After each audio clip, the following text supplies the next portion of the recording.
नमस्कार दोस्तों। आपको मालूम है कि पहले तो जब 2024 के इलेक्शंस थे, राहुल गांधी को यह समझ नहीं आ रहा था कि वायनाड भागे या वायनाड से आगे जो समंदर आता है उसमें छलांग मार दे, क्योंकि यहाँ पर भी वो रायबरेली से लड़ा है, अमेठी से नहीं लड़ा। इतने ज़्यादा उसकी फुसफुसी निकल रही थी पिछवाड़े से। और आपको मालूम है कि हरियाणा में भी उसकी जैसे पीछे से जलेबियां निकली हैं और आगे से चाशनी निकलनी शुरू हो गई है इसके। तो उसके बाद पता लगा है कि अब प्रियंका गांधी जो है वो उसको इन्होंने मैदान में उतारने के लिए वायनाड भेज दिया है, क्योंकि वहां पर उसकी श्योर शॉट विन होगी। क्योंकि आपको मालूम है कि जो वहां पर जो कम्युनिटी है उन्हें हलाला करने में बड़ा ही मजा आता है। तो इन्होंने अब अपनी स्टार कैंपेनर जो कोई भी इलेक्शन नहीं जीत पाई, चलिए मैं ये कहता हूं कि जो राहुल गांधी है उसने एक आधा तो इलेक्शन जीत ही लिया, लेकिन प्रियंका गांधी लड़की हूं लड़ सकती हूं के बाद 2 सीटें आई थी सिर्फ इन यूपी इलेक्शंस।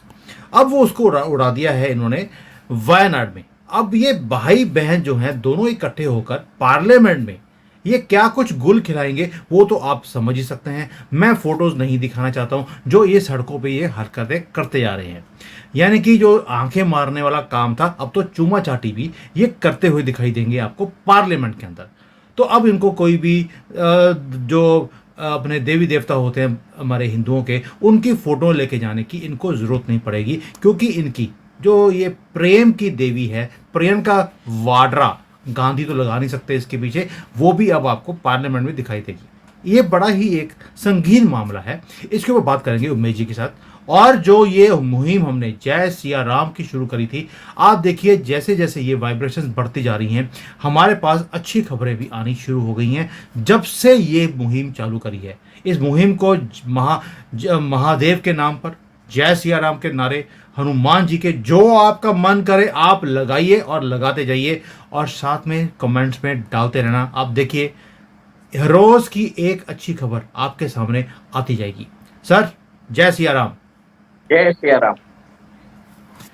सर ये वायनाड के अंदर इन्होंने लड़की को भेज दिया सर, मुसलमानों के एरिया में। ये लगता नहीं है कि कांग्रेस का दिमाग खराब हो गया? सर, इस तरह से बताया जाता है कि अगर भाई जो है वो अपनी बहन का ख्याल रखना जरूरी है, पर आपके इस बात से मुझे लग रहा है कि कांग्रेस में एक इंटेंस पावर स्ट्रगल होने वाला है। प्रियंका गांधी की एंट्री पॉलिटिक्स में बताती है, इलेक्टोरल पॉलिटिक्स में बताती है कि she will be going into parliament. अब जैसे ही वो पार्लियामेंट में जाएंगे तो वहां पे भी उन्हें कोई पोजीशन देनी पड़ेगी, because she is look like of Indira Gandhi.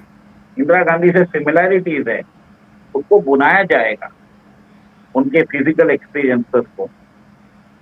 फिर आप समझ लीजिए कि राहुल गांधी को उनकी जो पकड़ होगी पार्टी पे वो कम हो जाएगी, कहीं ना कहीं उन्हें रिप्लेस किया जाएगा पार्टी के अंदर। और उसके आगे आपको बता देता हूं कि धीरे से एंट्री होगी रॉबर्ट वाड्रा की। रॉबर्ट वाड्रा ने 2022 में बोल दिया था कि if the people of Amethi wants him he will serve them.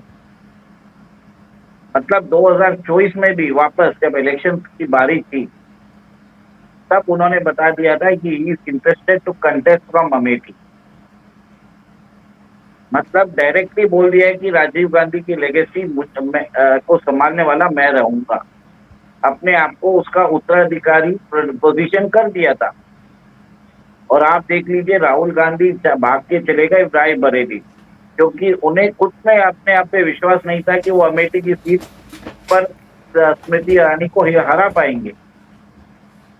तो इन्होंने एक सेफ सीट ली वायनाड की और रायबरेली से लड़े और वो जीते भी है, वो एक अलग बात है।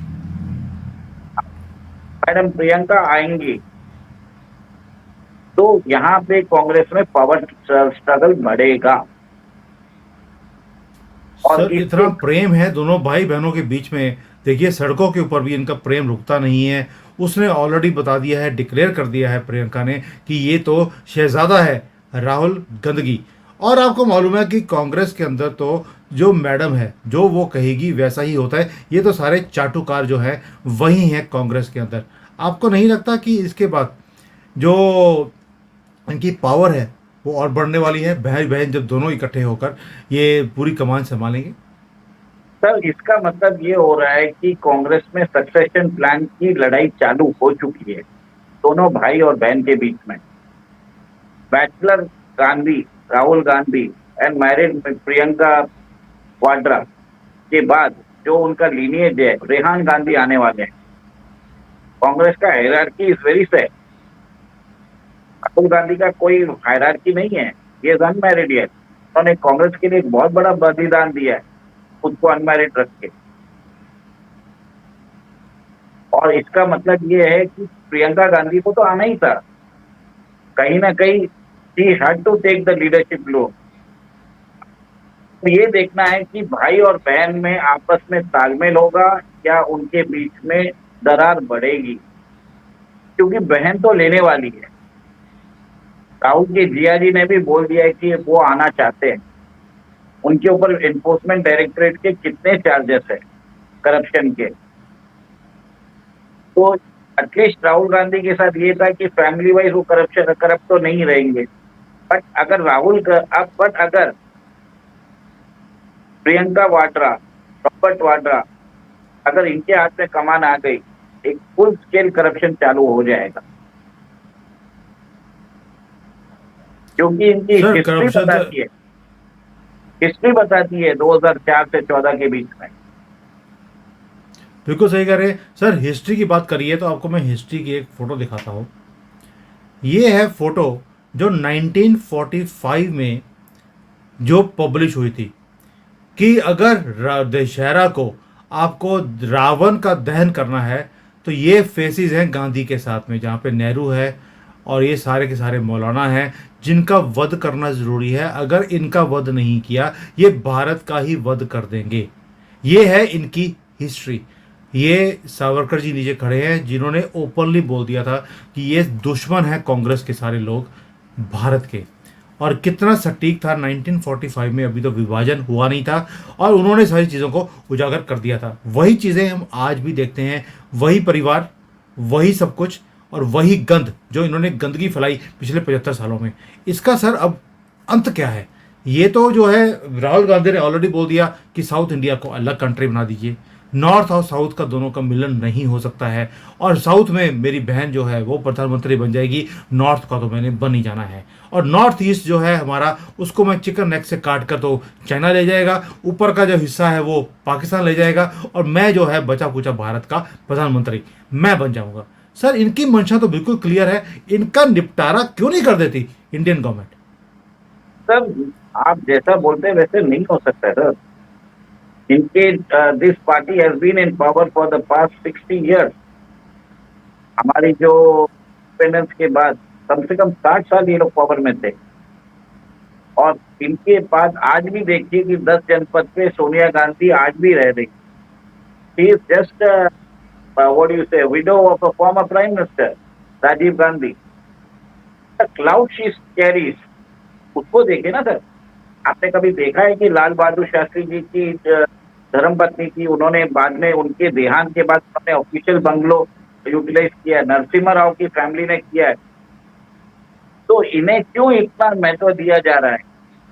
Just because she comes from the Gandhi and the Nehru family, fake Gandhi and the Nehru family. तो आपको समझना पड़ेगा इनका क्लाउड है, इनका वर्चस्व है अभी भी।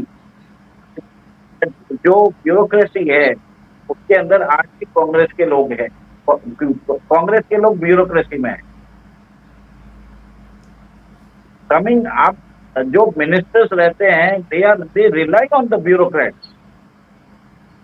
और बीजेपी को नहीं मालूम है कि इनको कैसे टैकल करना। उन्होंने बहुत सारे जो जो पूर्व मंत्री थे, एमएलए थे, उनको लुटियम से बहुत सारे बंगलों उनके खाली करवा दिए थे। और 10 जनपद आज भी उनके हाथ में। राहुल गांधी को very rightly said. Rahul Gandhi को भी अपना बंगलो छोड़ना पड़ा। और आपको जान के हैरानी होगी कि 10 Janpath is larger than size than 7 race course road. इनको नहीं मालूम race course road is the official residence of the prime minister of India. आपको यस ये सिंबॉलिक है सर कि इनके पावर्स का। और इंडियन गवर्नमेंट भी अभी कुछ कर नहीं सकती, क्योंकि आज की डेट में भी जुडिशियरी में इनके एलिमेंट्स हैं। इनको चाहिए तो रात को भी ये लोग सुप्रीम कोर्ट बुला के ये लोग जजमेंट दिलवा सकते हैं। आप और मैं नहीं कर सकते, आप हमारे पास उतना पावर नहीं है। क्या सुप्रीम कोर्ट हम कॉमन इंडियंस के लिए कभी काम किया उन्होंने? कोर्ट के कभी जजमेंट दिया है? इतने सारे केसेस पेंडिंग होते हैं, but they never do that. As a common citizen of India मुझे लगता है कि इन लोगों के पास पावर है, ये कर रहे हैं। इनके पास एक पर्टिकुलर सेट ऑफ रिप्रेजेंटेशन है, लॉयर्स जो इनको रिप्रेजेंट करते हैं, और उनकी बात मान जाते हैं सुप्रीम कोर्ट के जजेस। देर रात को भी ये जजमेंट देके आ जाते हैं, देर रात को भी इनको बेल मिल जाती है। सब होते हैं सर, सारी मैजिक्स तो होते ही हैं। सर, केजरीवाल के केस में पहले दिन उन्होंने ऑर्डर को रिजर्व कर दिया था, अभी तो सुनवाई शुरू नहीं हुई थी, और ऑर्डर रिजर्व करने के बाद वही हुआ, 2 दिन के बाद बेल भी दे दिया उसको, जो उसने मांगी नहीं थी। तो मैं समझ सकता हूं अगर केजरीवाल जैसे छोटे से एक चोर को, ठग को ये बेल दे सकते हैं 2 दिन के अंदर, सोनिया और राहुल गांधी के केस में तो बेल देने की जरूरत ही नहीं पड़ती, क्योंकि डेट ही नहीं मिलती है केस की। नेशनल हेराल्ड केस में उसकी डेट ही नहीं मिलती, जबकि सोनिया गांधी 10 नंबर घर, 10 नंबर ही है, 10 नंबर का घर मिला हुआ है। और जो राहुल गांधी है वो मोहम्मद तुगलक की तरह बेवकूफ था, इसलिए मोहम्मद तुगलक वाला घर उसको दिया हुआ है। सर, ये भी सिंबॉलिक होता है, इसको भी कर्मा बोलते हैं। 10 नंबरी को 10 नंबर घर, और मोहम्मद तुगलक की वंशज को मोहम्मद तुगलक रोड के ऊपर मकान है। तो आप समझ लीजिए, ये सारी सिंबॉलिक तो चीज़ें में समझ आती हैं। और जब मैं बोलता हूँ कि इनका निपटारा क्यों नहीं कर देते, मैं कोई वो नहीं कह रहा हूँ कि जैसे पन्नू के साथ हम करने वाले हैं या निज्जर के साथ कुछ हो गया था, वो वाली हरकतें मैं नहीं बोल रहा हूँ। मैं बोल रहा हूँ कि ये पॉलिटिकली इररेलीवेंट होने चाहिए, जो हमारे ही लोग इन्हें पॉलिटिकली इररेलीवेंट नहीं करते। 99 सीटें दिलाकर इनको दोबारा से रेलिवेंट कर दिया, वरना अगर 10 सीटों से कम होते तो ये पॉलिटिकली इररेलीवेंट हो जाते, लात मारकर अंदर इनको जेल में भेज दिया जाता। सर, आज भी उनको समझना पड़ेगा कि 11 करोड़ से 12 करोड़ वोट मिले हैं कांग्रेस पार्टी को, इनको 99 सीट मिली है, तो दे हैव द सपोर्ट। और वो सोच रहे हैं कि वो कमबैक कर सकते हैं, और वो कमबैक पॉसिबिलिटी भी है, ऐसा नहीं है कि नहीं है। और सेकेंड, प्रजातंत्र हम बोलते हैं, पर तंत्र इनके हाथ में है।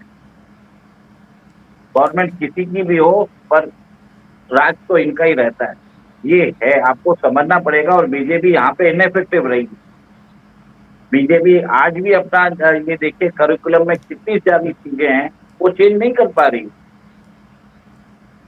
अपने लोगों को अपने लोगों को अब जो राइट विंग के सिस्टम है, they have not been able, they are not support नहीं कर पा रही है। कांग्रेस पार्टी अपने कार्यकर्ताओं का सपोर्ट करती है, और भाजपा के जो आईटी चीफ है अमित मालवीय, वो 10 साल से कुंभकर्ण के जैसे सो रहे हैं। कुंभकर्ण भी 6 महीने में जाग जाता है।